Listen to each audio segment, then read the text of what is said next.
मेरा नाम विक्रम है। उम्र 26 साल। मैं ईमानदार हूं और पिछले 2 साल से एक अमीर परिवार की बेटी का ड्राइवर हूं। मेरी मालकिन रिया 24 साल की थी। बेहद खूबसूरत, नशीली आंखों वाली और अत्यधिक अमीर। वो पार्टी और अय्याशी की शौकीन थी। रिया मुझे इंसान नहीं, सिर्फ एक गाड़ी चलाने वाली मशीन समझती थी। वो मुझे देखती भी नहीं थी, बस हुक्म देती थी। आज रात की बात है। रात के 1 बज रहे थे। शहर के सबसे महंगे क्लब के बाहर मेरी गाड़ी इंतजार कर रही थी। रिया बाहर आई। वो अपने पैरों पर मुश्किल से खड़ी थी। उसने टाइट काले रंग की ड्रेस पहनी थी, जो कम थी और उसके बदन को पूरी तरह से उजागर कर रही थी। वो जबरदस्त नशे में थी। उसके बाल बिखरे थे और उसका चेहरा गुलाब की तरह लाल था। उसका दोस्त उसे धक्का देकर मेरी कार की पिछली सीट पर फेंक गया। रिया ने अंदर आते ही जोर से चिल्लाकर कहा, तेज चला विक्रम, बहुत तेज, मुझे उल्टी आ रही है। गाड़ी अंधेरी और सुनसान सड़क पर चल रही थी। रिया का नशा बढ़ रहा था। उसने अजीब सी आवाज निकाली, रुको कार, रुको। मैंने तेज ब्रेक लगाया। रिया आगे की सीट से टकरा गई। मैंने पीछे मुड़कर देखा। रिया बुरी तरह कांप रही थी। वो संभाल नहीं पा रही थी। मुझे लगा कि वो कार के अंदर ही उल्टी कर देगी। ये सोचकर ही मेरा दिमाग खराब हो गया। मैंने झट से दरवाजा खोला और पीछे की सीट पर गया। रिया रो रही थी। विक्रम, मुझे संभालो, मैं मर जाऊंगी।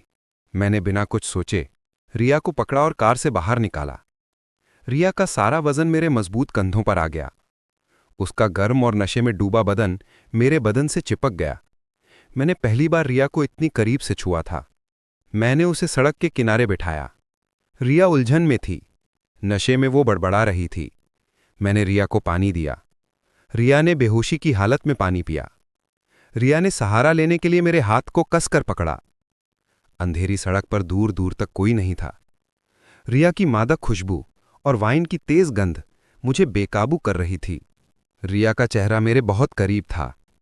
नशे में उसने हल्की सी मुस्कुराहट दी और धीमे से कहा, तुम बहुत हैंडसम हो। विक्रम क्यों ड्राइवर हो? उसका ये सवाल और मासूमियत मेरे अंदर की सहनशीलता को तोड़ रही थी। मैंने तुरंत रिया को वापस कार में बिठाया। मुझे पता था कि अगर मैं एक पल भी और वहां रुका तो मैं सीमा तोड़ दूंगा। हम रिया के आलीशान बंगलो पहुंचे। रात के 2-1 बज चुके थे। रिया के माता पिता शहर से बाहर थे। घर पूरी तरह खाली था। मैंने कार से निकलकर रिया का दरवाजा खोला। रिया पूरी तरह बेहोशी की हालत में थी। उसे अकेले छोड़ना खतरनाक था।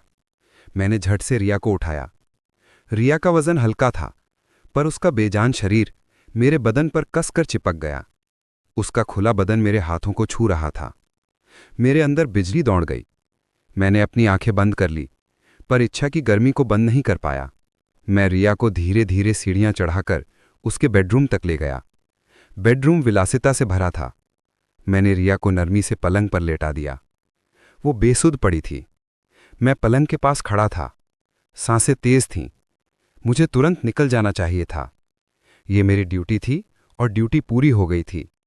पर रिया, वो मेरे सामने थी, कमजोर, बेसुध और बेहद आकर्षक।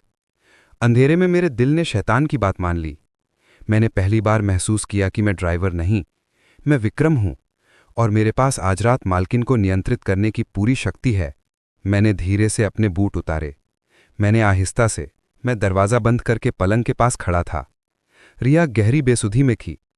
उसकी ड्रेस पूरी तरह बिगड़ चुकी थी और उसे कस रही थी। मैंने तर्क दिया कि उसे आराम चाहिए। यह गलत काम के लिए खुद को समझाना था। मैंने धीरे से रिया के पास झुका। मेरी सांसें गर्म थीं। पहली बार मैंने किसी अमीर लड़की को इतनी करीब से छुआ था। मैंने धीरे धीरे उसके बदन से ड्रेस को अलग करना शुरू किया। मेरे हाथ कांप रहे थे, पर इच्छा हावी थी। हर बटन और जिप खोलने पर मेरे दिल की धड़कन तेज हो रही थी। रिया ने एक हल्की सी आवाज निकाली, पर आंखें नहीं खोली। जब ड्रेस अलग हुई तो रिया सिर्फ अंदरूनी वस्त्रों में थी। मैंने शर्म से आंखें झुका लीं, पर इच्छा ने झुकने नहीं दिया। मैंने बस अपनी आंखों को भरपूर आज़ादी दी। मैंने अपनी प्यास बुझाने के लिए उसे नरमी से एक ढीला ढाला रेशमी बाथरूम पहनाया। इस पूरी प्रक्रिया में रिया बेसुध पड़ी रही। मैं रिया के बगल में पलंग के किनारे बैठ गया। मेरे हाथ अभी भी गर्म थे। मैंने अपनी वर्दी उतार दी। अब मैं सिर्फ टी शर्ट और पाजामा में था। ड्राइवर नहीं, एक जवान आदमी। रिया ने बेहोशी में करवट ली और उसका सिर मेरे कंधे से जा टकराया। मेरे अंदर बिजली दौड़ गई। रिया ने बेहोशी में बड़बड़ाते हुए मेरा हाथ पकड़ा और कस के अपने सीने से लगा लिया। रिया फुसफुसाते हुए, चाचू तुम बहुत अच्छे हो, मुझे अकेला मत छोड़ो। उसने मुझे गलत समझा कि ये मेरे लिए एक मौका था। मैंने पहली बार महसूस किया कि मैं मालकिन नहीं, उसकी इच्छा हूं। मैंने धीरे से अपना दूसरा हाथ रिया के सिर पर रखा और उसके बालों को सहलाना शुरू किया। रिया को सुकून मिला और वो शांति से सोने लगी। मैंने धीरे से पलंग पर लेटकर रिया को अपनी बाहों में लिया। रिया बेहोशी में पूरी तरह चिपक गई। उसका गर्म बदन मेरे सीने पर था। मैंने अपनी आंखें बंद कर लीं।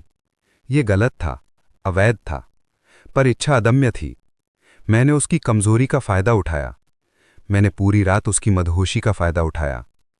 मैंने उसे महसूस कराया कि आज उसकी जिंदगी का मालिक मैं हूं, उसका ड्राइवर नहीं। मैंने खुद को उसकी इच्छाओं का अधिकार दे दिया।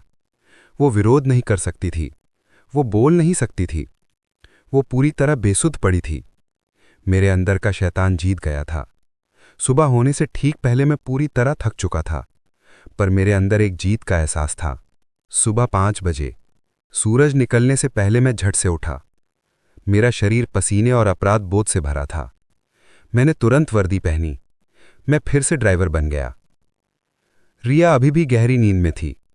मैंने एक नज़र उससे देखा। उसके चेहरे पर कोई भाव नहीं था, सिर्फ सुकून था।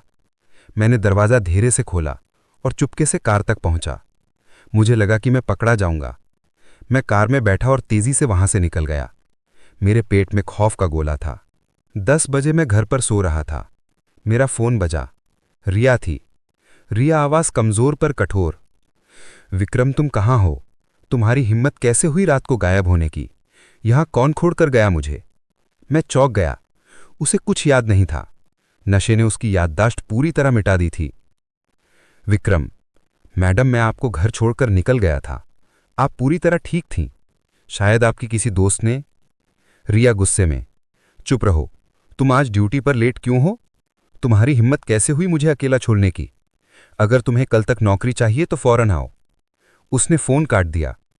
मुझे राहत मिली। मैं बच गया, पर मेरे अंदर एक गहरा राज छिप गया था। मालकिन को पता नहीं था कि रात को उसका ड्राइवर नहीं, उसका मालिक बन गया था। मैं वापस ड्यूटी पर लौट आया, पर अब मैं सिर्फ ड्राइवर नहीं था।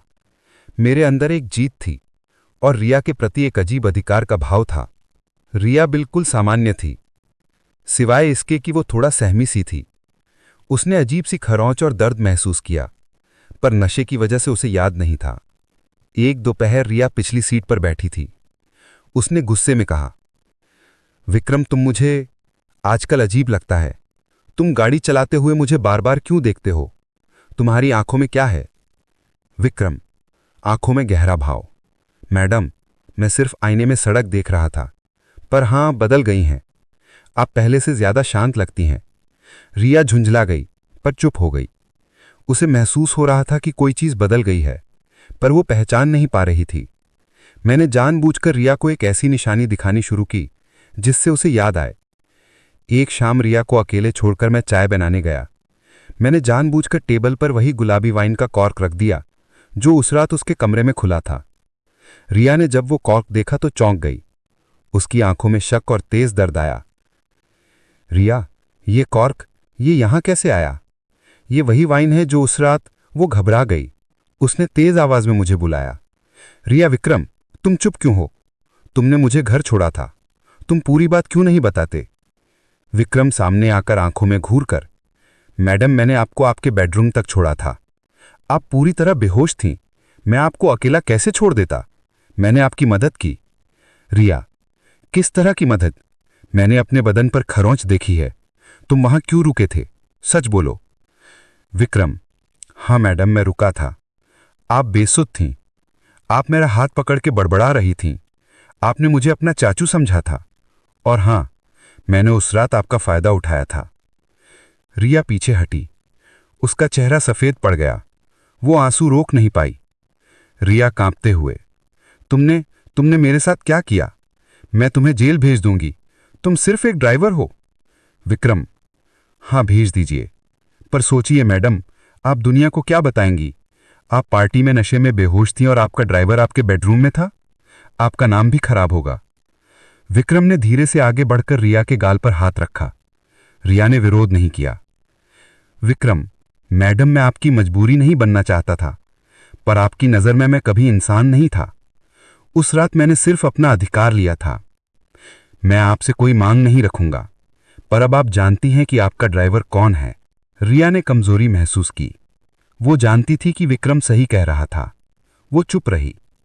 उसने उस रात को उसके साथ हमेशा के लिए राज बनाने का फैसला कर लिया। लेकिन रिश्ता पूरी तरह बदल गया था। विक्रम अब सिर्फ ड्राइवर नहीं था, वो अधिकार जताता था। रिया अब अकेले पार्टी नहीं करती थी। उसे विक्रम का डर और आकर्षण दोनों था। एक हफ्ते बाद रिया ने विक्रम को बेडरूम में नहीं बल्कि गार्डन में बुलाया। रिया,